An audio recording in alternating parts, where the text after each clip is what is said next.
పాపం, పుణ్యం ఈ పదాలతో నలిగిపోతూ జనం పాపానికి డెఫినేషన్ తెలియక, పుణ్యానికి డెఫినేషన్ తెలియక ఈ ప్రపంచంలో నలిగిపోతున్నారండి. అలాంటి వాళ్ళకి మనోనేత్రాలు వెలిగించే స్థితి దేవుడు మీకు ఇచ్చాడు. కొరింథీయులకు రాసిన పత్రిక, మొదటి పత్రిక 13లో ఒక మాట అంటాడు ఆయన.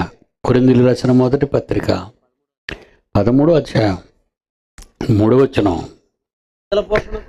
బీదల పోషణ కొరకు నా ఆస్తి అంతా ఇచ్చాను. ఇది పుణ్యమా? ఒకవేళ పుణ్యం అని నువ్వు అనుకుంటే దెబ్బతింటావు. కాల్చబడటానికి ఒకవేళ నా శరీరాన్నే అప్పగించేస్తే ప్రేమ లేనివాడవు.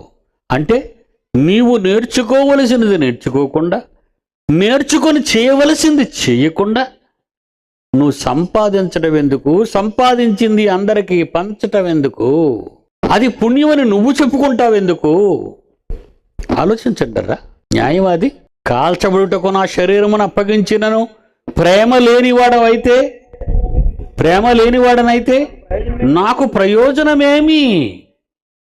పేతురు గారిని పిలుస్తున్నారు యేసుక్రీస్తు వారు యోహాను సువార్త చివరి భాగాల్లో. పేతురు, నువ్వు నన్ను ప్రేమిస్తున్నావా అని అడుగగా 21 యోహాను సువార్త 15వ వచనం, 21 యోహాను సువార్త 15వ వచనం, పేతురు నువ్వు నన్ను ప్రేమిస్తున్నావా? అందుకు పేతురు అంటున్నాడు, అవును ప్రభువా, నేను నిన్ను ప్రేమిస్తున్నాను, నీవెరుగుదువు అనగానే యేసుక్రీస్తు అంటున్నాడు, నువ్వు నిజంగా నన్ను ప్రేమిస్తే నీ తరంలో పుట్టుకొచ్చిన అమాయకులైన ప్రజలందరూ ఉన్నారు, వాళ్ళంతా అమాయక గొర్రెలు. వాళ్లకు నేను చెప్పిన మహాజ్ఞానాన్ని మీకు పంచిచ్చాను, అది వాళ్ళకి చెప్పండి. అదండి నా గొర్రెలు మేపబో. దేంతోని? గడ్డితోని, పిండితోని కాదండి. దేవుని వాక్యమును జీవాహారముతో గొర్రెలను మేపాలి. పేతురు, నువ్వు నన్ను నిజంగా ప్రేమిస్తే నువ్వు నన్ను ప్రేమిస్తున్నానని చెప్పావు, గొర్రెలను మేపు. అంతటితో ఊరుకున్నాడా? మళ్ళా పిలుస్తున్నాడు చూడండి.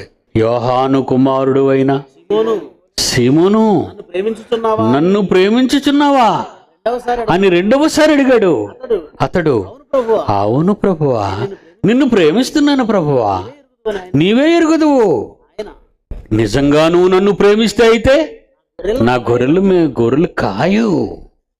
ఎన్నో తోడేళ్లు, ఎన్నో క్రూర మృగాలు అమాయకులైన జనం మీద పడి భక్షిస్తారు.